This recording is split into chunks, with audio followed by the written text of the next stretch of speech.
What's up, everybody? Welcome to Dog Mentality Sports Talk with your boy Chris the Hustler. You already know what it is. Man, I'm back with a good one for you about the Indiana Fever and Caitlin Clark. They are ready to go to end the second half. They got 14 games left. They are rested. They prepared. They ready to show the world that, hey, they here. They here for the long call, and they about to make a push. I mean, one thing that I do like about this team is that they are right now showing, at least through this break, that they are building camaraderie. They are building a championship type of pedigree with them getting along as far as with chemistry. We just seen that Caitlin Clark came from playing not playing, but she just visited the New York Yankees. And on top of that, she just won an Indiana Fever home run derby. You know, they had a little home run derby at their practice where she was able to win and show her skills. And we already know she's a super athlete. But her going to New York Yankees when she was in New York, to going to see the stadium, like, that was incredible to watch too. Like, I just think that they building so much chemistry in these last couple of weeks, and I think that these the WNBA, they about to be on notice. Like, they was already playing better before the end of the season. I mean, before the end of the first part of the season had ended.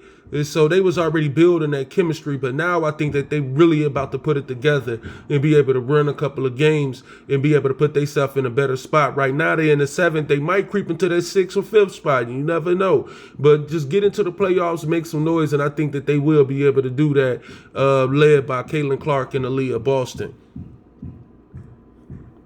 And so right now you got to think of it like this, like, man, Caitlin is actually leading the rookies in about 7-8 assists, like, for real.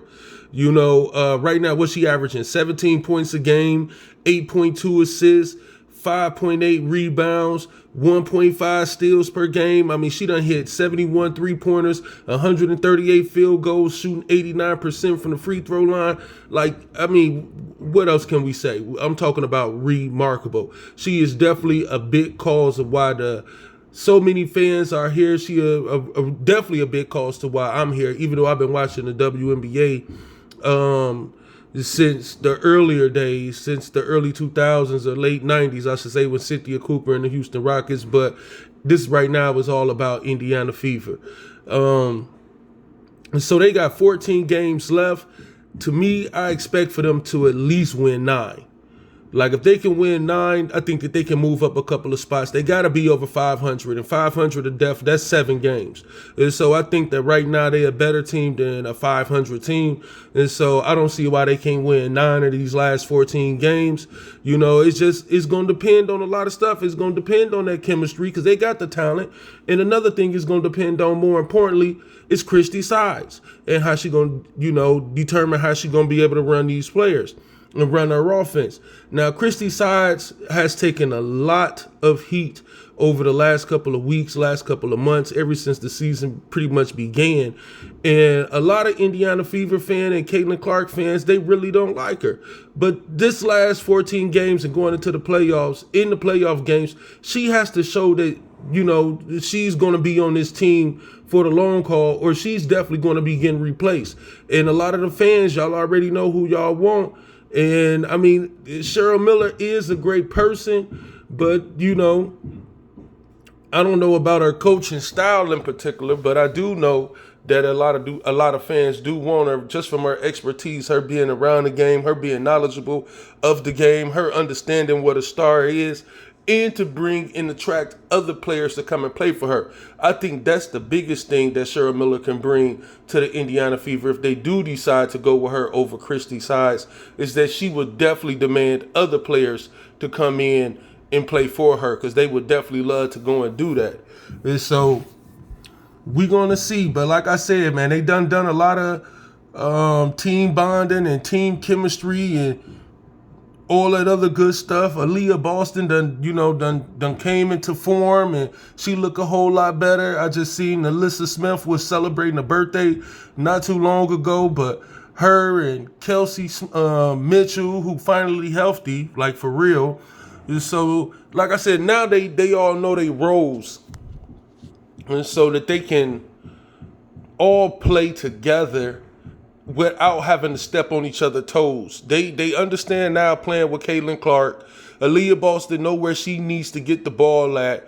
You know, Kelsey Mitchell seeing how she can be effective playing alongside a dynamic player like Caitlin Clark. Like I said, Nalissa Smith, she's getting better. She's getting more comfortable up in her role. So I just really expect for them on the second half, they'll be starting their season on Friday against Phoenix Mercury.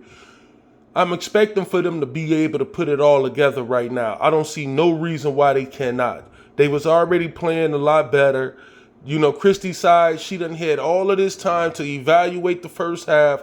And so her and her coaching staff, they should definitely come back with a way better game plan. And then, I mean, you got the whole WNBA rooting for you. I'm rooting for you. Everybody rooting for you. And so I don't see how you couldn't put it together. But that's what we here for. We here to make content about it. We here to talk about it because there ain't nothing done until it's done. But one thing I do know, two things for sure, is however you do it, you're going to have a dog mentality. Man, thank you guys for tuning in. Make sure, like, comment, subscribe. Obviously, I need the followers, but I appreciate you guys tuning in with me.